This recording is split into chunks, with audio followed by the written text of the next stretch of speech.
Guys, today we're working on this 2011 Axia 1NZ engine, and what we're going to do is replace a new compressor solenoid valve. This is the new valve that we're going to install, so we're taking off the compressor now.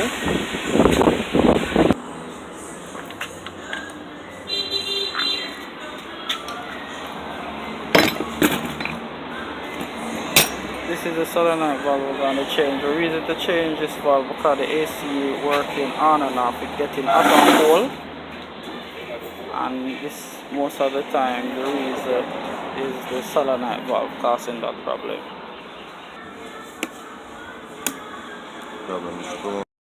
This is the old valve that we take out, and we're going to install a new valve now. We insert the valve, so we're going to put on back the clip here. We're going to install it back on the car now.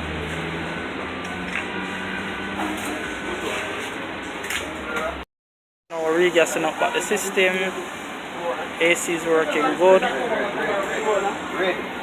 As I was explaining in the video, is that the compressor solenoid valve, the reason why we change it is it working on and off, the AC getting hot and cold often.